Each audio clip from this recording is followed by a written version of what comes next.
Greetings and welcome to Mount Olympus. I am Hercules Invictus, and tonight I'm proud to bring you Disclosure Network New York with the one, the only, the legendary, the mythical, the folkloric Nick Curto. Greetings, Nick. How are you? Oh, Hercules, you read that just like I wrote it. Thank you very much. It was a very dramatic reading. Well, as always, I'm looking forward to your program, and I'll be here if you need me. Excellent, excellent. Well, I'm very excited. We have a guest from a few weeks ago back because he has so much cutting edge information. I just had to have him again. So, Taylor White, welcome to the show. Hey guys, welcome, or thanks for having me. Great to be here on Mount Olympus. And we're going to talk about some ancient gods today. I believe I'll let Nick kind of intro the subject, but my name is Taylor Verser, and I do a show called Planetary HQ with my co-host, Dedrick Baker, who's currently managing sickness in the family right now, so he's not able to join us. But yeah, we have a lot to talk about. This is one of the most important stories to the modern disclosure field because it has to do with the ancient alien influences on this planet and some really important storylines that have been recorded in our myths across many different people. So how you doing, Nick? Right. Well, absolutely. I agree with you. This is a huge, important story, and especially the timing. 2026, the government is just beginning to unlock the vaults that hold all the.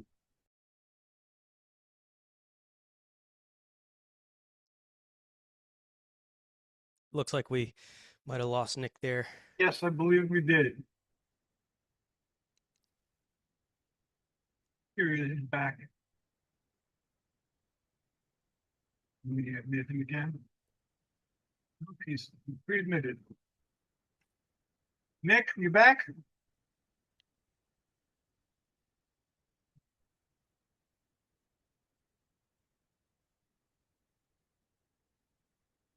Phil, Nick is able to connect. Can tell us about Planetary HQ. Just an overview of what our channel focuses on. Yeah, so we call it Planetary HQ because based on the different texts we study, which is a lot of esoteric, both ancient and modern text that say that beings from the stars, that non-humans helped write these books, right? And this is the history of a lot of religions. But in the modern day, there's also channeled text that describe the nature of the universe from the perspective of the extraterrestrials and the non-humans themselves. So we kind of hop a little bit into the woo.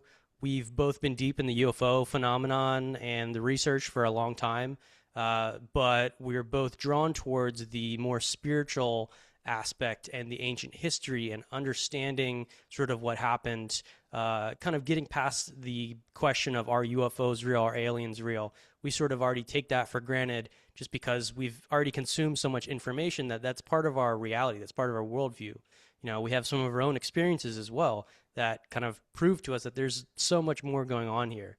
So in the past, based on what we've studied, is that there has been there's a sort of whole order of beings and life, and what people traditionally call aliens. There's other life forms, I guess, on a higher level than the normal aliens, and the universe is actually this managed process of a lot of celestial beings and governors, and the alien planets are sort of on the lowest tier. And the normal evolution of planets is that there's always celestial governance, and they send down representatives that we now in the 2000 AD call ancient astronauts, ancient aliens. Some of these accounts were actually beings sent here from the stars in order to help guide the planet. And so when they would land on the planet, they would set up a planetary headquarters. However, there's multiple missions that we've sort of encountered in these studies that sort of went wrong, where instead of establishing a society that would last for multi-generations, hundreds of thousands of years, they became societies that got lost to our past. They became lost knowledge, like ancient Egypt is an example of one of these civilizations that rose, and fell with the help of different non-human beings. And so we realized that, oh, planet Earth no longer has any planetary headquarters because each one has fallen during the different epochs. And so we said, okay, it's up to the humans now. It's up to us. So we call our project Planetary HQ because we're trying to be the headquarters for all your celestial knowledge, to consolidate that and push it out to the people and let you study it on your own. And this is what the ancient aliens were supposed to be doing for us, but there's a complex history that is why they're not still here doing that in a positive manner today. And this is definitely where the Anunnaki story is very relevant. But that's a bit about our project. Thank you. We're of a like mind on many of those things, and a lot of my efforts are geared toward the same goals. So I'm looking forward to learning more about what you're doing. Nick, are you back?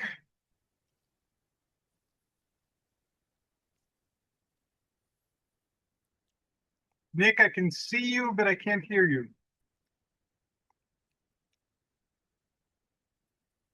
Okay, we'll continue until he comes back. Now, my spirituality is mythic, and I have a different understanding of the term celestials. I don't see them so much as ancient astronauts, although they did have a level of technology that we somehow lost along the way. And there's the mythology of Atlantis, of course, and also during the Greco-Roman era, there were said to be coin vending machines for hot and cold beverages, and those things you step on in front of doors where they open. All those things were described during the age of Alexander. Okay. And also there were magnifying glasses that used to burn sails of enemy ships. So there was a technology of sorts that evolved naturally, but there were also things like the Antikythera device, which was of the sophistication of a Swiss watch. And this is also before the age of Alexander. So Wow. there was a technology of some sort. Whether it came from outer space or not, I don't know. You could look at that in several different ways. But they understood that there were celestials. In fact, in the book of Homer, one of the Homeric hymns that is addressed to Ares talks about how he flies through the air on his chariot. So that's not something Von Daniken made up. It was there in antiquity. And the gods gave their names to the planets. And in some languages, the planets have the names that they assign to the days of the week. So, for instance, Yeah. Sunday's the day of the sun, Monday's the day of the moon. Tuesday is the day of Tu, or Tyr, who's the war god, and that makes him Mars. Wednesday is Wotan's day, which makes him Jupiter. No, I'm sorry, Hermes. Thursday is Thor's day, and there's Jupiter. Friday is Freya or Frigga's day in the Anglo-Saxon, and that makes it Aphrodite or Venus in the Greco-Roman. And then Saturday is the day of Saturn, almost universally in a lot of different languages. So there was an understanding that the planets, which are called the wandering stars, because unlike the fixed stars that kind of wobble back and forth in the sky a little bit, the planets were considered wanderers, and they wandered around as if they had volition.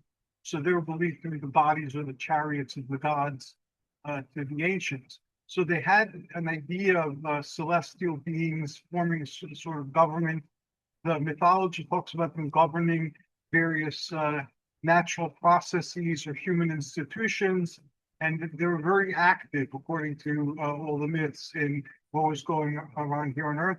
And they also used not genetic manipulation, but selective breeding to create people that they needed that have certain qualities at certain times. And even Hercules, so Hercules, a Greco-Roman myth, he was bred of the line of Perseus, who was the son of Zeus, to create like an uber son of Zeus to help them against the giants, because there was information that they couldn't defeat the giants on their own, and they needed a certain type of entity that was based on a human template. So that's how Hercules came to be. So all this information is there. And in the ancient system, it had a lot of metaphysics and astrology and philosophy tied in with it. And these systems are still there if you know where to find them, usually in antiquarian books. So that's subject to one of our main fascinations with the ancients and their stories. Yeah, okay. So, and that's when you say your context is mythic, meaning studying those old myths and that those pointed to real kind of celestial and semi-human individuals. Yes, the myths operate on a variety of different levels, including psychological. There's the neo-Jungian or the transpersonal psychologists. They've taken the myths and developed an entire internal system of, I guess, mind structure that you can study. And when I was younger, now I'm almost 70. When I was younger and just starting out my career in the human services, these were very popular.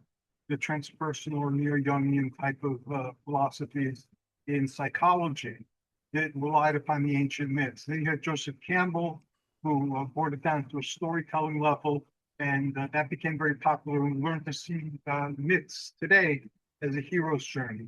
So these myths provided meaning in antiquity as well as they do now, different meanings than they gave to the ancients, but it's still meaning. But they also conveyed information. And there was a book written by, I think it was called Hamlet's Mill. And I'm searching back through the years in my memory and not succeeding. But that talked about how the numbers in the myths contain specific mathematical and astrological information. But if you knew the information, there were coded ways of preserving information so that it's sacred and people remember it and are reluctant to change it. It will make sense to people who are a little bit more technical advanced. So the number of doors around Asgard, for instance, that had a meaning. The number of sheep in Cyclops' cave, everything meant something. And I've read a couple of books that the myths themselves contain navigational information. That if we look at certain figures in mythology and the order in which they appear, the ancient mariners, especially the Tyrians or the Phoenicians or the Canaanites, as they're called, they would follow the mythology using the astrology reflected in the mythology to tell them how to get from place to place. So it was like having a GPS in a sense. Let me see if I can get Okay. Nick to.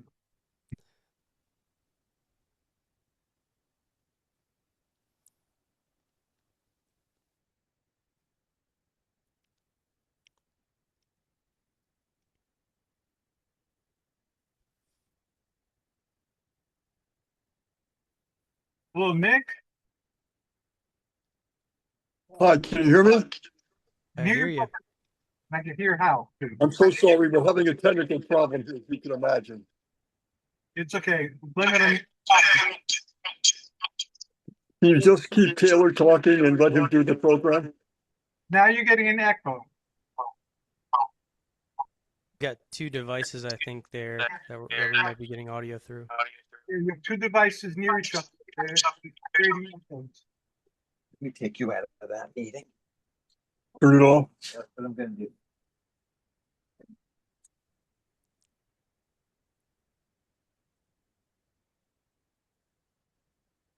Recording in progress.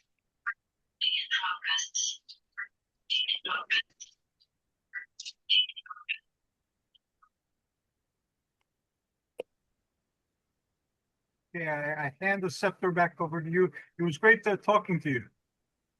Right on. Yeah, so I guess we'll kind of dive in to one of these specific mythos, to unfold the relationship between the Anunnaki, and really this has to do with a lot of the antediluvian, pre-flood world concepts in coming out of the area of Mesopotamia. And this is sort of a popular topic in the zeitgeist right now. A lot of people are talking about this concept of the Elohim being our sort of extraterrestrial creator gods. And that, in Genesis, when it said, let us make man in our image, it's actually this character Elohim, which is a plural word, talking. It's a plurality of beings, this word Elohim.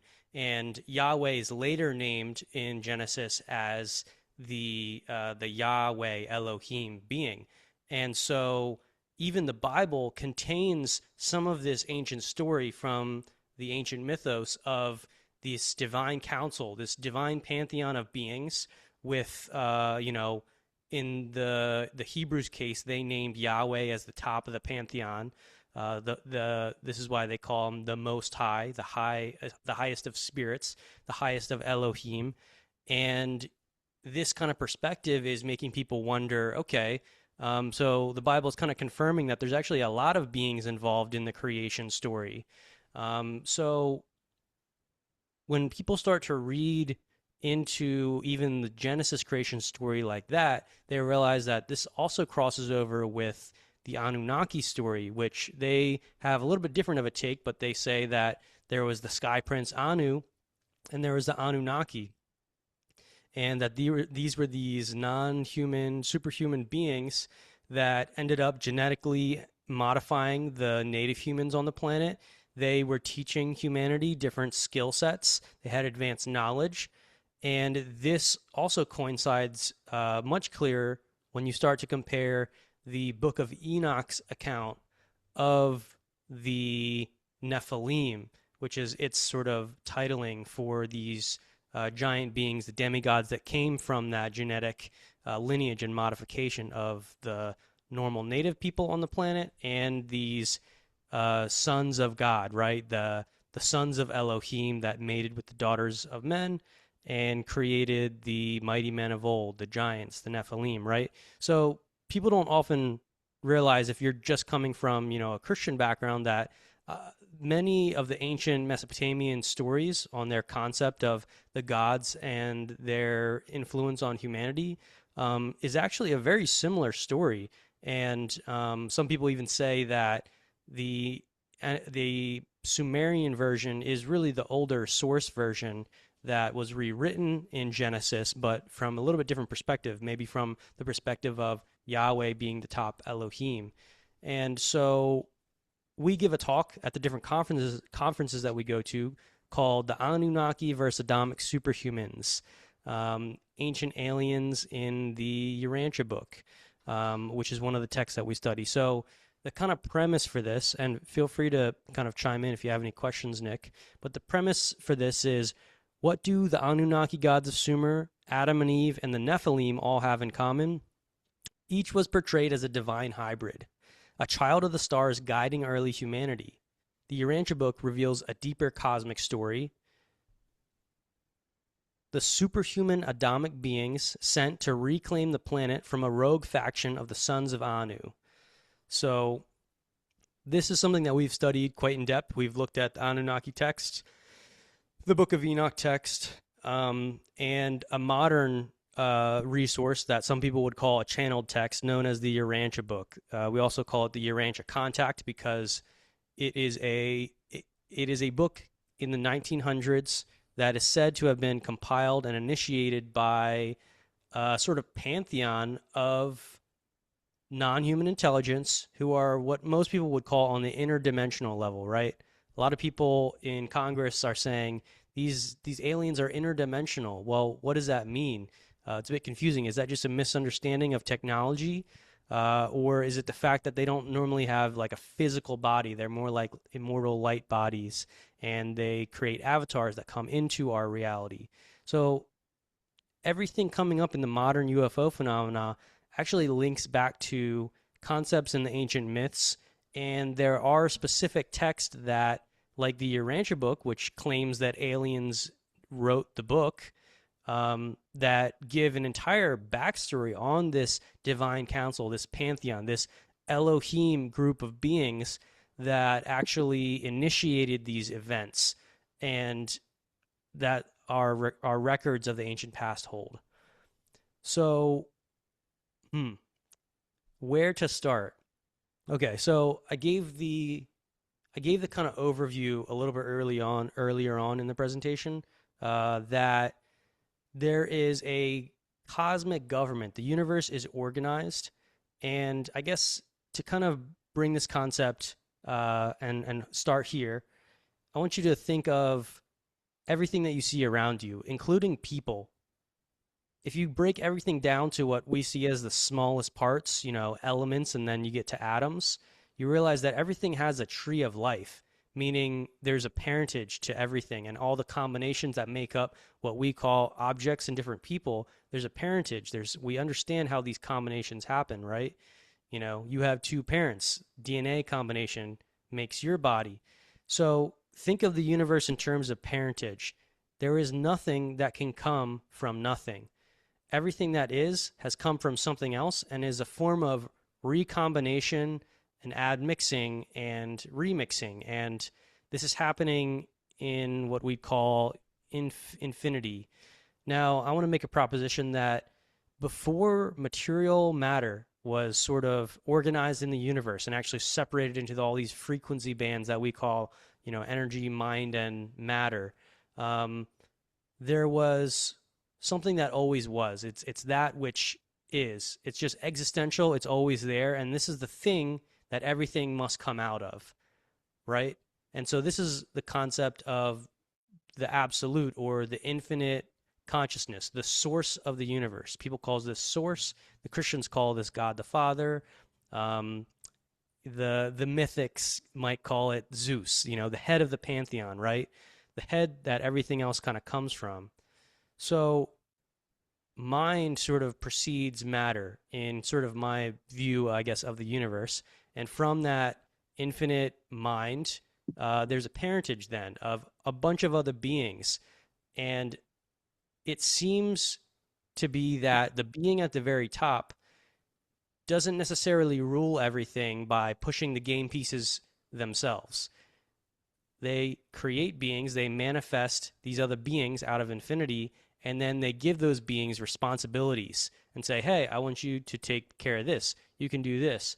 And it's sort of this cosmic, you could say, play, right? And this is why you've heard some philosophies say that we're dancing in the mind of God, right? This is a pretty good, I think, concept of the top level universe and how we get the top beings, these immortal light beings that end up becoming the creative forces that bring us all the way down to the material planets. So Something to support what you're saying. In Greece, mind is called nous, okay. and US, and it literally means mind. And very loosely, if you look at the Gnostic schema of all things, in the beginning there was an infinite possibility, and then it came forth the one, and the one through mind created all these emanations of different grades. Depending on whether you look at the emanations of something good or something bad, you got the archons and the aeons and the Nephilim and the Elohim, of course, the creator gods, and they're also the planetary spirits. There's a lot of correspondences between them and the planets. 0%. Sorry. Yeah, no, great addition. I like how you added in, you know, some of the Gnostic ideas, which, you know, they were suspicious. They were suspicious for a good reason of some of these high beings that have held an influence, a great influence on the actions on planet Earth, right? So that idea of the Archon is kind of like, okay, is it one of the sort of Elohim, celestial, godlike beings, the immortals? And then an Archon is one that is running its own program versus the Elohim, which are working together on the program for the good of the universe. There's a lot of big questions that these mythoses sort of contain, and they all have, you know, a little bit of their own take, but they also have this concept of this pantheon sort of vying for influence within each other. So that's the concept of free will as created beings, that all the beings that come from the source, they have a free will. And, you know, some might argue that this has to be the way that it is because it can't really be a true intelligence, you know, without free will. So that's sort of very high level universe philosophy. But I just wanted to give that picture of the family tree of all the beings that are either in a body, out of a body, a light being, an Elohim, an Archon, an angel, an archangel, all the way down to humans in the material animal bodies that are part of the evolutionary life program, right? So that's another concept to describe. There's a sort of infinity there at the very top, the timeless kind of reality. But then down here, we're kind of very separated from that distance, right? Everything down here looks like it's confined by time and space, and that's a whole, I guess, other story to kind of get into.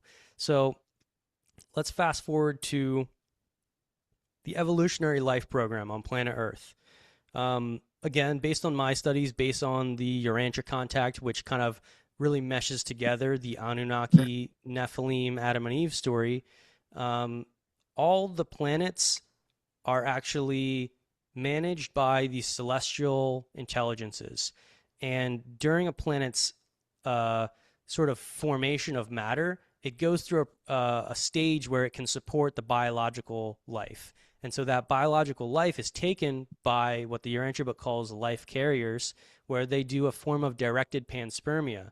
And they bring the simple cell life to the planets that are ready to be implanted, and they place it there, and then they watch it grow. Now, some of that life, some of that DNA is so complex in its possibilities that even, okay, so one of the things that ties into this is the discoverers of the double helix, right? This is Watson and Crick.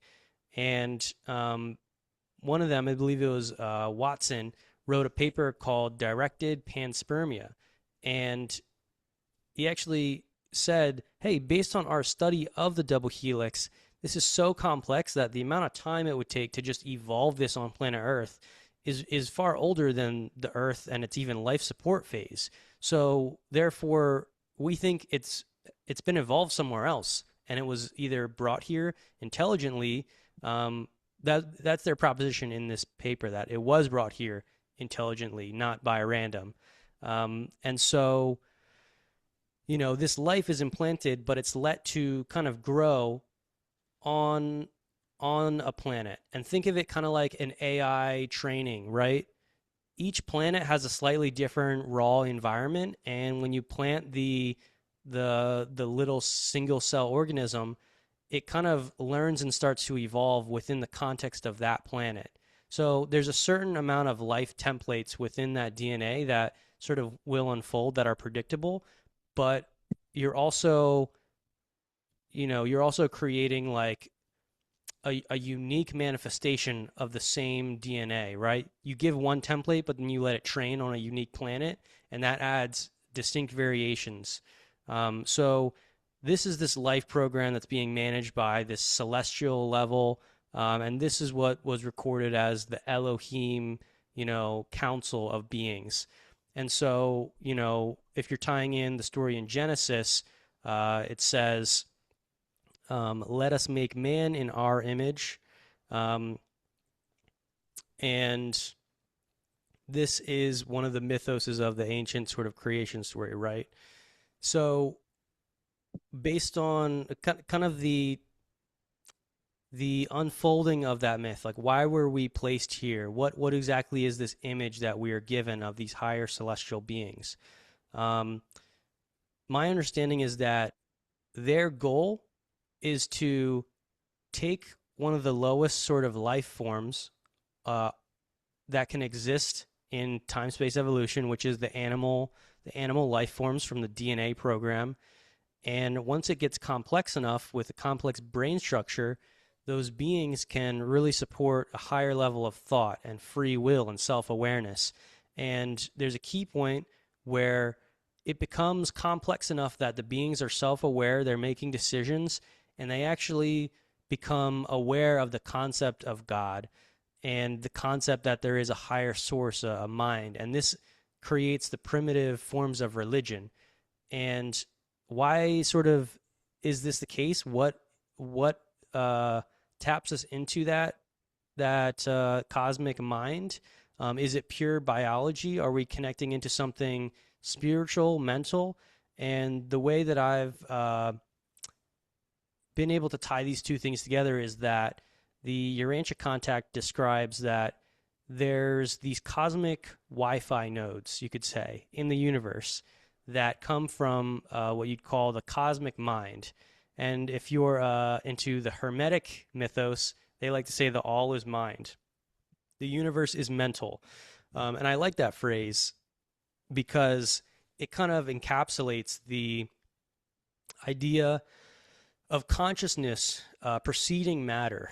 And that is sort of why a lot of the consciousness, psychic elements of the human nature look to be so mysterious and also timeless, right? When somebody is doing remote viewing and they're predicting possible futures that come true, you say, how is that possible? If mind sort of precedes matter, then our ability to tap into that cosmic mind is actually sort of pre-gravity. It starts to, that's like mind is literally over the gravity circuit. And gravity is what defines time, right? If you've seen the movie Interstellar, they go through this wormhole, which is like a warp in gravity and time space. And there's all this time dilation that happens, right?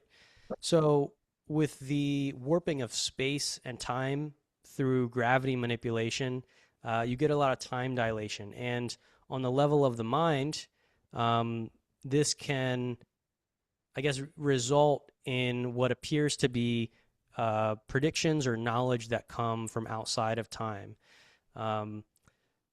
But to kind of bring the conversation back to the evolution of planet Earth, how do we get to Anunnaki? So again, there's higher beings, intelligent beings who have been alive for billions of years that are managing the life program. And this is essentially who these Elohim were. This is who the Anunnaki were working with. And, you know, in the ancient myths, they didn't have quite as many definitions for the different factions and different levels of these beings, partly because the events in the past were just so long ago that maybe it was explained to them, but they lost the knowledge. They do sort of encode a little bit of separation of different beings, right? The Anunnaki story has Anu, the sky god, has the Anunnaki, has the Igigi, which is, I believe, the beings that are sort of semi-created or engineered by the Anunnaki. And so they kind of have some different classes. But the Urantia contact, which we kind of study, which covers the Sumerian layer, the Sumerian perspective, and also that Hebrew perspective from the Elohim, Nephilim angle, merges these two stories together quite well. So the last thing I was mentioning was as life becomes complex on a planet and you get to animal beings that are expressing a lot of free will and thought and self-awareness, they start to tap into that cosmic mind, and they're actually using that within their own brains. And consciousness is a sort of omnipresent system, but our biology needs to be complex enough to tap into it. And cosmic consciousness is a sort of example of when we are really tapping into those levels of cosmic mind, right? That mind over matter. So on a planet, as that complex consciousness emerges from the evolutionary life program, at key points, these celestial beings send down representatives to the planet. And there's sort of two levels to these representatives. One, there's the beings that are outside of our range of vision. These are kind of what most people think of Elohim or angels, right? The light beings, the gods. And then underneath them, they have sort of boots on the ground. They have beings that actually take on physical avatars on the planet to interact with those life forms that are evolving. And then there is a third level where it's like other alien species that have evolved from the evolutionary life program that sometimes also work with this cosmic administration to sort of complete different tasks for another planet if they've become an interstellar race themselves. So then who were the Anunnaki? Who were Adam and Eve? Was there a pre-Adamic civilization? Were Adam and Eve really the first people? These are a lot of big questions among the ancient astronaut creation myth story. And I was very surprised to find this story encoded in, the modern contact case within the Urantia story, the Urantia book, which you guys have both studied. So I want to depict a timeline of events in terms of this evolutionary life program being planted here, and then the arrival of the Anunnaki and what happens in between again. So the Urantia book's timeline is that 1 million years ago were the first humans that evolved out of the evolutionary life struggle. And it claims that they were actually from the lemur family of beings, and that there was 2 kids that when they were born, they were quite different from the rest of their lemur family. They were much more advanced in thought and tools and building, and they created a language in between themselves that their other family did not know. And it said that these beings were complex enough, they had made that evolutionary jump in the genetics that sent up the bat signal, that sent up the trigger for the celestial beings to start to sort of ramp up the Overwatch program, right? There wasn't nearly as many celestial beings watching this process on Earth at this point, because it just takes tons of time. So, there's a couple beings that do that the Urantia contact labels as life carriers. But now that the mortals on the planet, these little lemur beings, are quite smart now, and we have a real sort of self-aware consciousness, they begin to step up the process of life management on the planet. So that was 1 million years ago. So 500,000 years ago, the Urantia book says that, this native species grew into an entire sort of race of peoples. And from that original sort of DNA chain, there also came the 7 primary colors, that we kind of see today with the different races on the planet, right? It goes into great detail on a lot of these subjects. It's a very interesting read. But where do the ancient aliens come in, right? That's what we all want to know about. Why do the Sumerian stories talk about these beings that weren't human? They're not part of the races that all the tribes recognize and know are on the different parts of the world. And so that's at this point, 500,000 years ago. And it says that 500,000 years ago, now we have a lot of different native tribes and peoples, the 7 primary races living on Earth. And it says that in this story, the Urantia story, it says that they sent the first cosmic representative that was going to become the planetary president. And this being was sort of the Elohim for the planet, you could say. And it wasn't Yahweh, it wasn't God the Father or the source. This is like a governor, right? And it says that this is a being of light, something that we couldn't necessarily see with our eyes in the spectrum.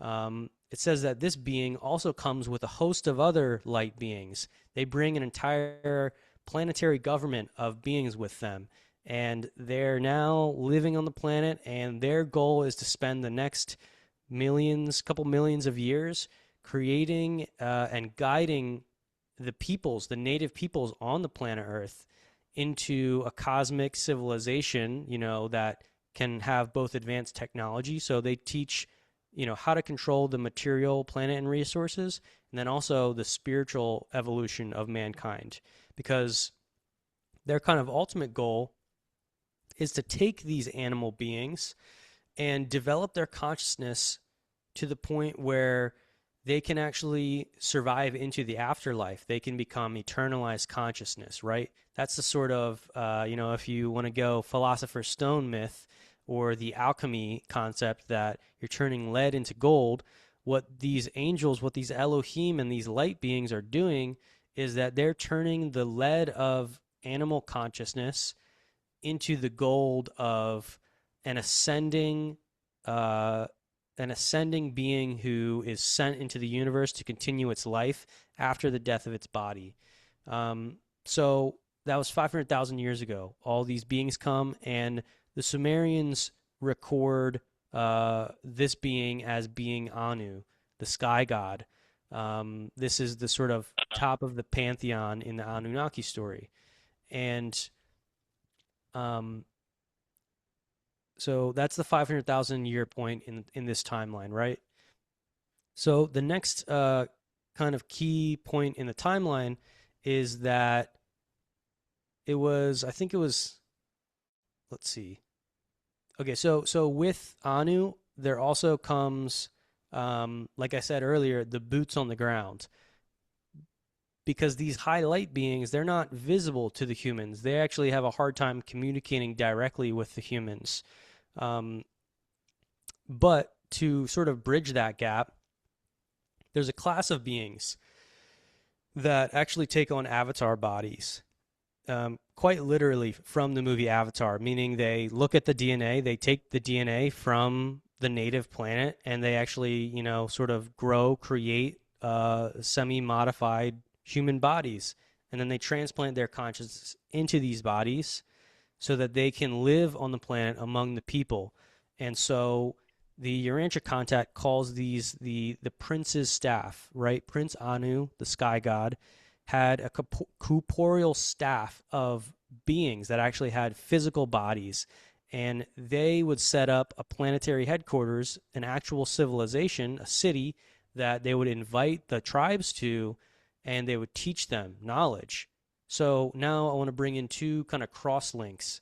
One is in the, let's see, there's a couple kind of verses, in the biblical myths that talk about these Elohim. And I want to see if I can pull one of these up, because there's a couple links that point out that the Elohim were not all bodiless. Some of them actually had bodies. So we'll see if I can find this without kind of causing too much of a break in the stream. But I guess this is also a little bit obvious because, when you get that story about the Nephilim, the sons of God, which is actually the sons of the Elohim, when it says that they had mated with the daughters of men and created the mighty men of old, the children were famous long ago. That's obviously there's a DNA program there to create a giant race of hybrids. Now, the confusion in some of the mythos is that there's the light beings, the Elohim, but then there's what the humans called the sons of the Elohim, and these were the beings that had bodies. These are the ones in actual avatars. And the Urantia contact describes an interesting account that they actually found 100 different unique humans all around the planet, the native human species, and they gathered them together, they picked their DNA, and that's where they created their avatar bodies from. And then when they sort of landed on the planet in their new bodies, they looked like humans. They looked like us, but with a bit of a larger stature, around, I think it was close to 8 feet tall is how it describes them. But they also modified the 100 humans that they sampled the DNA from, and they sort of gave them immortality by genetically modifying their life circuits. And this is where you get the number of 200 from the book of Enoch. And the quote from Enoch 1 is that it was 200 beings in the days of Jared that landed on Mount Hermon, and they were the Watchers. And it goes on to describe that they taught humanity different subjects. And, some of them taught the knowledge of the stars. Some of them taught agriculture. And the Urantia context says that there's actually 10 councils. It says there's 10 councils that those 100 beings split themselves into, and they taught the tools of civilization. How do you manage the planet and get your resources together so that you can start working on the more higher consciousness civilization building tools. So let's see, we got about 10 minutes left. I'll see how I can kind of wrap this up here. I know this is a lot of different, ideas kind of being synthesized together, but moving along in the timeline, in this contact case, it says that there was a major celestial event around 250,000 years ago, and it's that there was a debate happening in the councils of the Elohim in the high heavens. And remember, the universe is set up as with this governor program, meaning responsibility is always dished out to the different beings on the levels of creation. And so the Urantia book details that there was a disagreement, a rebellion on the high Elohim light being level, where the governor for our sector of planets that we exist in, it says that our ancient myth of Lucifer is actually talking about this governor. It says that there was a conspiracy in his mind that he believed that the higher creator beings were actually lying about the existence of the Father, the source consciousness at the center of the universe. And he thought that was a lie and basically wanted to have total liberty on how to run the evolutionary life programs within his sector, right? And there's all these other beings like him that have their own sectors in the universe that they're given responsibility for. But within our sector, this caused a sort of a split of motivations, a split of allegiance. And all the planets in that sector were given a proposition from this manifesto. And according to the Urantia contact, our planet's governor, the planetary prince, Anu, chose to rebel as well, chose to secede from the normal planetary government. And this is where things took a very strange twist.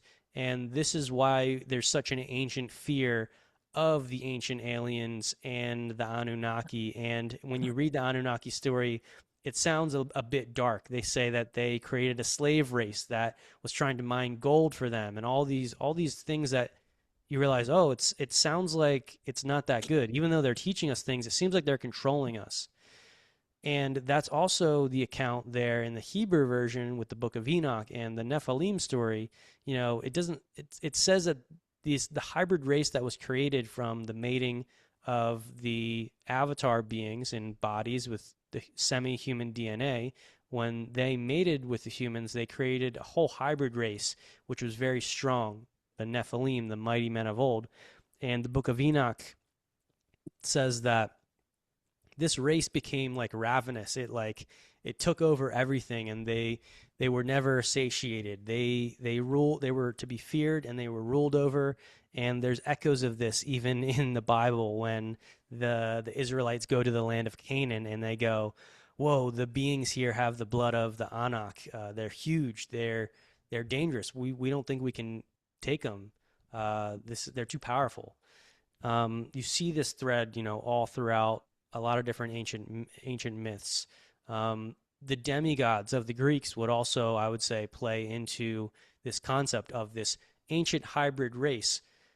And there's a lot more details. So again, this rebellion happened, and our planet was caught up in that. So 500,000 years ago, Prince Anu and his staff landed, and they set up a city that they were teaching people. But then here at about 250,000 years ago, there was this rebellion that happened. And so they were doing good on the planet for about 300,000 years, teaching humanity and building a civilization. And they built a great city that's classified as one of the lost civilizations. But now at this 250,000 year mark, there's a big split. And it says that these 100 beings and their 100 assistants were split 60-40, and 60 of them went with the planetary prince, Anu, and seceded from the normal planetary government, right? And so now, everything on from 250,000 years to now has been influenced by this storyline, by this sort of cosmic rebellion that made it to Earth's governors who took part in it. And at the start, I think that they may have thought that they were really doing something revolutionary. They thought that they were doing something good. It wasn't an idea of pure evil, let's rule over the humans and make them our slaves. However, it seems that it quickly turned and diverted into basically a free-for-all.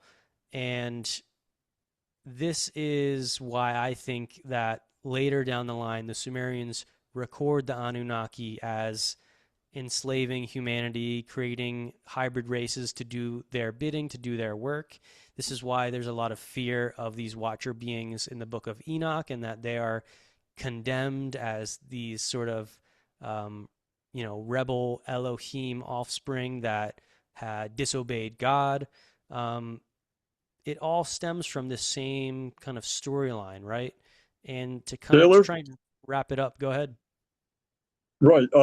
First of all, I want to thank you for one of the most exciting connecting the dots, so to speak.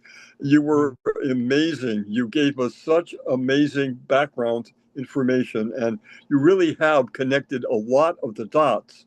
But there's a lot more dots, as you well know, to connect. So what I'd like to do is to do a part 2 with you.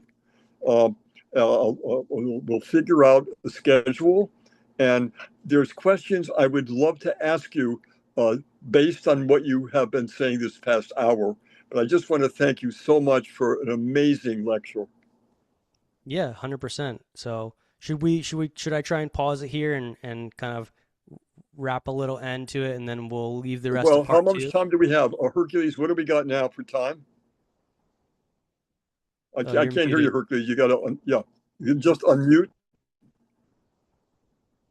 You got to unmute. There you Okay. go. Better. We have around 3 minutes. 3 minutes. Well, let me do like a Okay, little so we're trailer to really hype. pretty much out of time. Should I give a little Oh, quick you're within a cliffhanger? minute. Can you do that?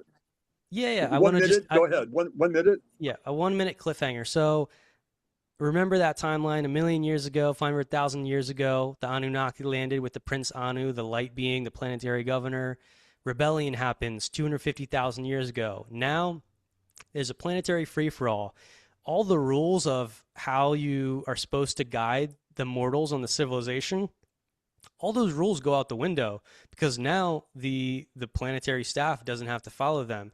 That was the whole point of seceding. That was Lucifer's manifesto: full liberty to do as we will in guiding the planets and ascending the souls off those planets.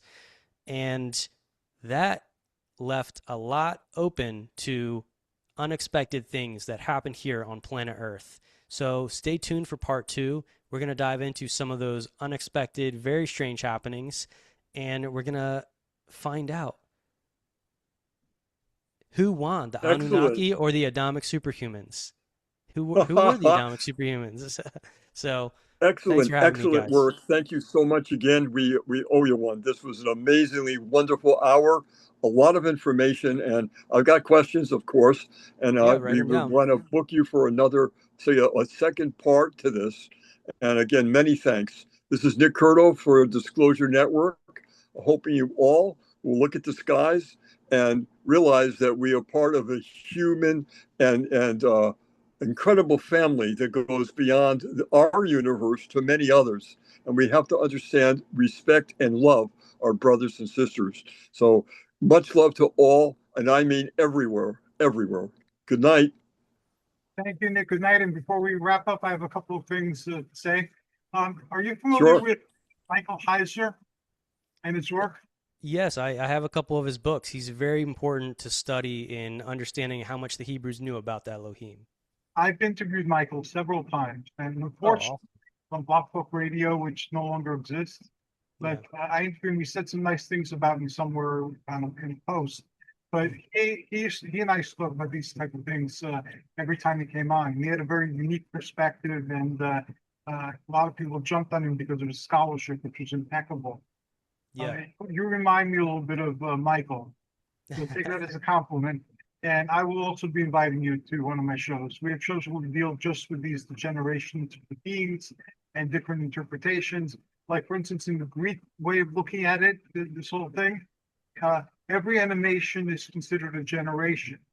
Mm. So you have like the one, then you have the abstractions, then you have the primordials, then you have the titans, then you have the Olympians. And we're kind of still in the Olympian or post-Olympian era now.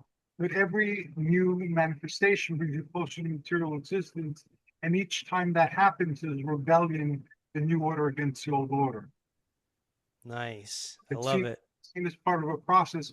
And souls from previous waves exist and interact with the current waves. In Greek mythology, is full of examples. The Titans interacting with the Olympians. There are giants. There are cyclopses. There are centaurs. There are satyrs. There are all sorts of different levels of evolution and different the states of material development interacting with each other continuously. So to be continued. Thank you very much Thank to you. both of you. Happy 4th of July. Let's celebrate independence. And I Yes, look forward and to speaking to you all. join our live stream tomorrow, Planetary HQ on YouTube. We're going to be talking about the Elohim again. It's a great stream we have planned. Please check it out. If Nick can send me the contact information, I will gladly post it and share it with my audience. Perfect. Thank you. Be well. Excellent, excellent. Great program, guys. Great program. I Have a good agree. night, y'all. You too.